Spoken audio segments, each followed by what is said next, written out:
Hey everyone, so today I wanted to talk about some of the worst makeup products I've tried recently. I do share a lot of recommendations. I just did a video on like my favorite drugstore launches of 2023 so far. If you want to check that out, I'll link it below.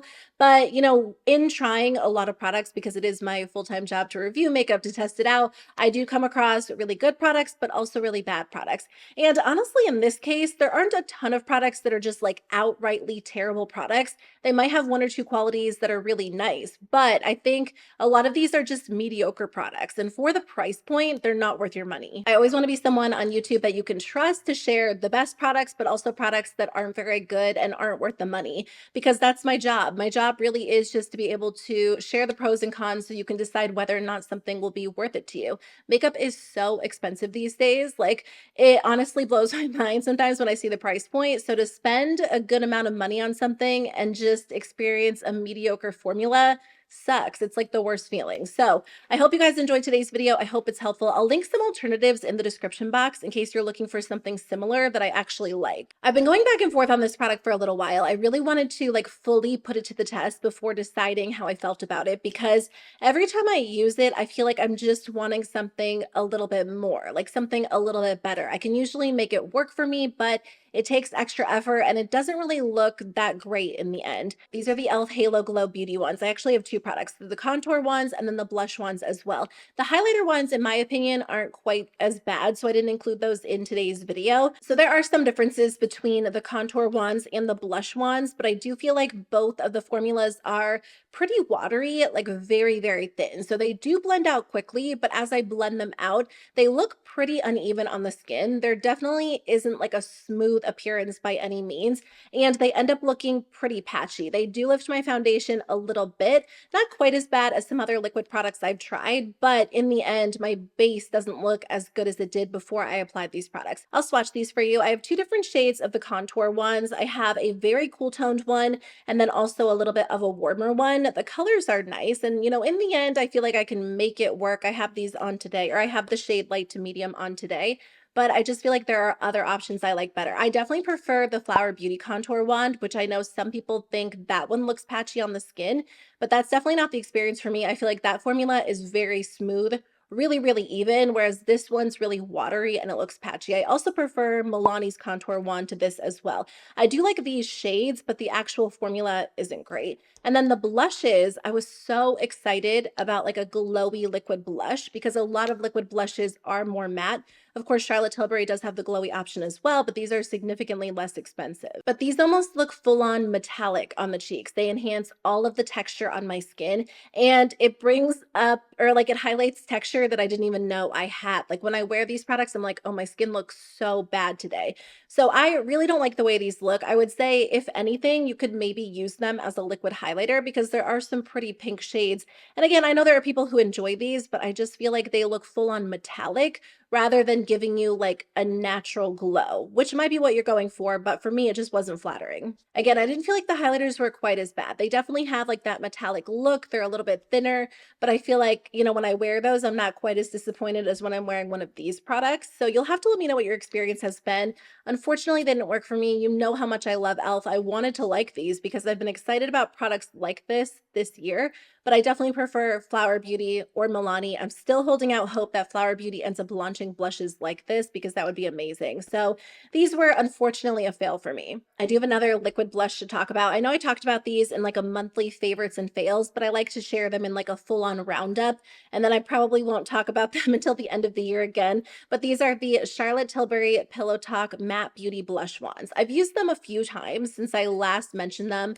What was it, like my March favorites and fails video, just to kind of see if I would end up liking them a little bit more now that the weather has been changing and my skin's been a little bit more oily. So sometimes that can make a difference with makeup products, but when it comes to this product, it just didn't. To me, these are just so overpriced. The formula itself is probably not the worst liquid blush formula I've ever tried, but there are so many other options that I prefer to this formula. I'm definitely a fan of the Rare Beauty liquid blushes, and I feel like these just don't compare. They're a lot more subtle. So if Rare Beauty's formula is just too intense for you, maybe the Charlotte Tilbury formula would appeal to you, but you have to work to build these up. That might not be the case with some of the deeper shades. I have Peach Pop and then I also have Pillow Talk. I'm wearing Pillow Talk today and I feel like it doesn't really look like I'm wearing a lot of blush, and I went in and layered it up. If I apply this product directly to my cheeks, it ends up looking incredibly patchy. Like I almost have to redo my base makeup. So the best way that I found to apply it is just put it on the back of my hand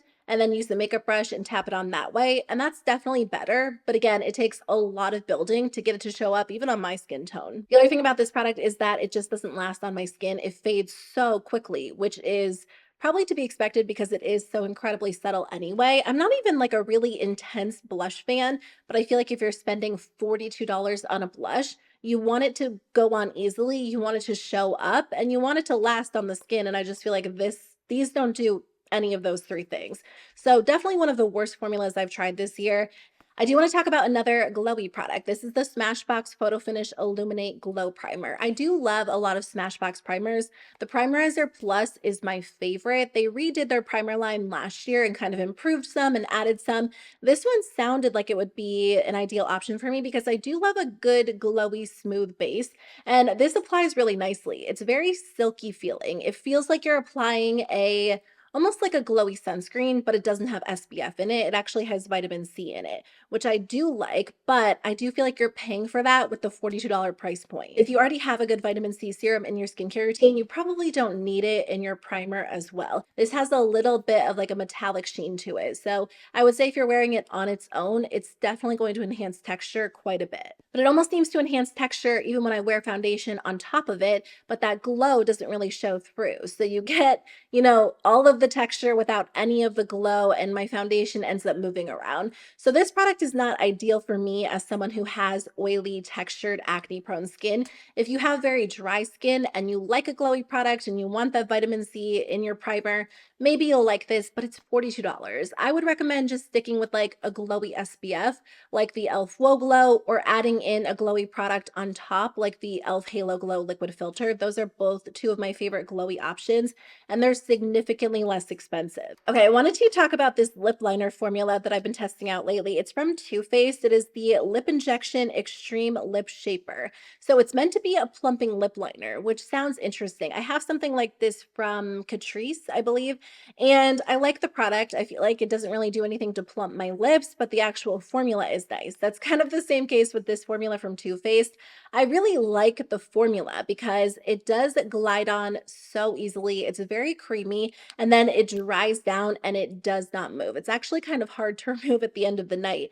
If you're wearing a lip product on top, it's a little bit easier, but if you're just using this on its own, I feel like it stays in place almost as well as like a matte liquid lipstick. I don't splurge on high-end lip liners very often, but I would totally splurge on these if I lost them or I needed to repurchase them. But there is a big issue, and that's the fact that these sting the lips so badly. Too Faced is known for their lip injections, like the extreme version, the maximum plump version. That, in my opinion, is like the most effective lip plumping product. When you apply that product and then you wait a little while, your lips look visibly bigger. Like there is a significant difference. But the issue with this is I don't see any sort of plumping. Every time I wear these, I'm like, there has to be something happening because I have tried the other Too Faced products and I know they're effective and you get the same exact feel on the lips. But in the end, my lips never look bigger. It's a really good lip liner formula. On its own or under lipstick, like it definitely extends the wear of any lip product I put on top, but it stings for a long time and my lips don't look any bigger. So for that reason, I wouldn't recommend these. There are other good lip liners out there that are not painful at all. So I don't know if you've tried these. I would love to know if they actually work to plump up your lips or if you experience the same exact thing as me, which is just no result. I do have another fail from Too Faced. I will say the blushes from this collection are really nice. I've been enjoying those a lot, but I was actually surprised by how bad this eyeshadow palette was. This is the Pinker Times Ahead palette. And, looking at it, I thought that I would really like it because I do love the color story. I think it's really pretty. There are some gorgeous, just textured shadows in here that remind me of other Too Faced shadows I've tried, but they don't look great on the eyes. There are some shadows that look okay. They blend out fine, but a lot of them are very powdery and they lack pigment. And a lot of the foiled shadows are just super underwhelming. I feel like these days it's kind of rare to come across an eyeshadow palette that just just performs poorly because a lot of brands do a pretty good job with their eyeshadow formula. That wasn't always the case. But I was actually pretty shocked by how bad this was because I haven't tried, a poor quality palette in a little while. And generally, even if a Too Faced Color Story isn't my favorite, if I try the formula, it usually is pretty good. A ton of people have been raving about, or they were raving about it a few months ago, that one palette that was like, it was like a summery palette. I don't know exactly what it was inspired by. It came in like the tin packaging. A lot of people said that was so good. This one is really bad. I don't recommend buying this, even if it goes on sale. Another eye product, this is the Fenty Beauty Hella Thick Volumizing Mascara. So initially I liked this product, like the first time I applied it, because it did look really thick, very voluminous, really, really dramatic. You can build it up really easily. And I do think it does what it claims to do by making your lashes look thick and look voluminous. And the issue for me isn't like how it applies, although it is a very wet formula. So I do find that it kind of weighs my lashes down throughout the day. But my issue with this is that it ends up flaking all over my face. I haven't tried a mascara that flakes like this in years. I can't even remember the last formula I've tried that did that. But by the end of the day, I had black mascara all over my face. And I didn't even think it was the mascara because that doesn't typically happen for me. I thought maybe it was my eyeshadow or my eyeliner. But every time I wear this, without fail, I end up with mascara all over my face. I've found a way to kind of, fix that issue by just layering a little bit of a tubing mascara on top, and I feel like it kind of seals it in. But once I run out of this, I won't be repurchasing it. Even though it looks good initially, it just doesn't last on the lashes. So I wouldn't recommend picking it up for that reason. So this is from Merit Beauty. This is one of their Shade Slick tinted lip oils. I have the shade Mapleton. I love the color of this in the bottle. It is such a beautiful shade. I wish it looked more like this on the lips, and I feel like if that was the case, I probably would wear this one quite a bit because it is a really beautiful color. Something I didn't realize when I purchased it is that it is one of those pH color changing lip products, which automatically I'm just not a fan of. Those never look good on me. And I didn't even realize that until I wore it. And then even afterwards, I was like, oh, it looks kind of pink on me. But then I was reading through, or I was watching a TikTok. I think I was watching a TikTok and someone swatched all of them and they all ended up looking the exact same. So it's weird because initially it kind of looks like the color you get in the bottle, but over time it changes and ends up looking pretty pink. So that's just something to be aware of. I do feel like the pink color almost stains the lips a little bit. So you do get somewhat long lasting color, but it's just not this color, which sucks because this color is so pretty. I really don't have any lip oils like this. The other issue for me is the packaging feels kind of cheap. And how much is this? I wrote down some notes. It's $24. $24 for lip oil that just doesn't feel like a luxurious experience is too much because there are so many affordable lip oils. I have a few YouTube shorts on my channel of some of my favorite drugstore lip oils. I'll link them below.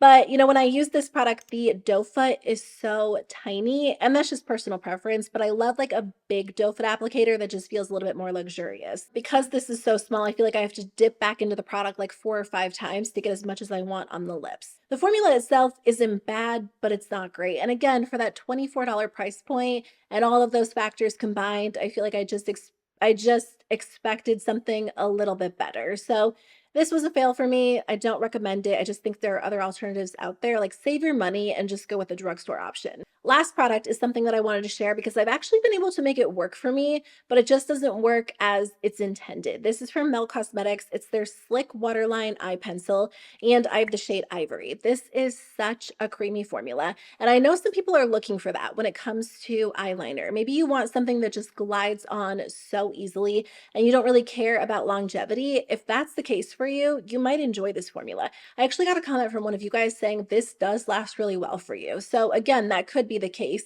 but in my experience, it just wears off so quickly because it is so creamy. It just doesn't essentially set down and stay in place. When I wear this on the waterline, after like an hour or two, it's pretty much worn off. Now I do have watery eyes, so if you have like really dry eyes, maybe it will stay in place better for you. But one of you suggested using it under the brows to kind of like carve out my brows and clean them up. And that's actually been a really good use for this product. So thank you to the person who suggested that because now it's not going to go to waste in my collection. I was still using it and like sometimes I'll use it as like an inner corner highlight.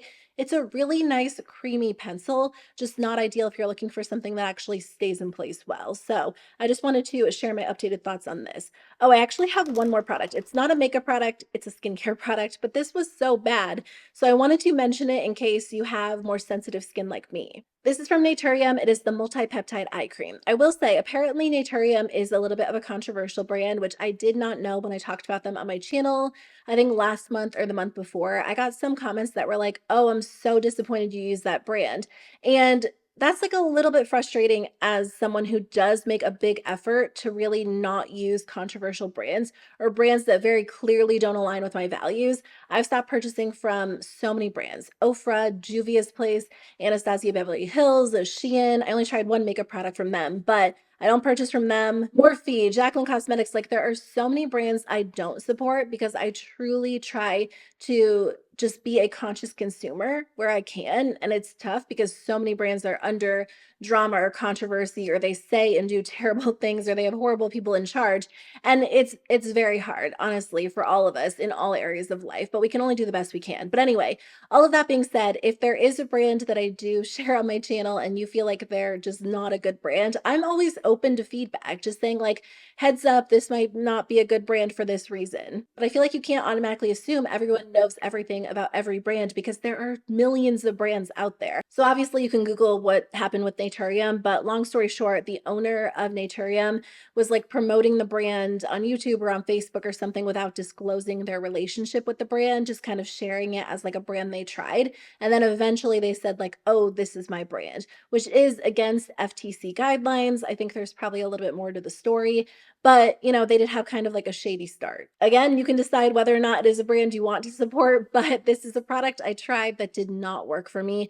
The moisturizer worked for me from the same line. So I thought this would work for me, but my eye had such a bad reaction, just my one eye. I don't know why there wasn't an issue with the other one. There probably would have been if I continued to use it. But if you have very sensitive skin like me, or you're prone to just kind of like reacting badly to new products, maybe skip over this one just to be safe. I did read some reviews from people saying they also had an issue with it, and I don't know what ingredient would cause it. I was kind of looking through the ingredient list and I don't know, there wasn't anything that jumped out at me, but my eye was so dry, like red and irritated. I almost went to the eye doctor and then it pretty much cleared up once I stopped using this product, but it just completely dried out my eye area, and it was so much work to get it back to where it was before. I used the First Aid Beauty Ultra Repair Cream, which typically does work when my skin is irritated and sensitive, and I should probably just use that as my moisturizer anyway. But I do like to try new products, and I feel like I thought it would work for me based on the way I enjoyed the moisturizer. But my skin reacted so badly to this. So what a mess. I don't know what's going on with my skin. I feel like it is so sensitive these days.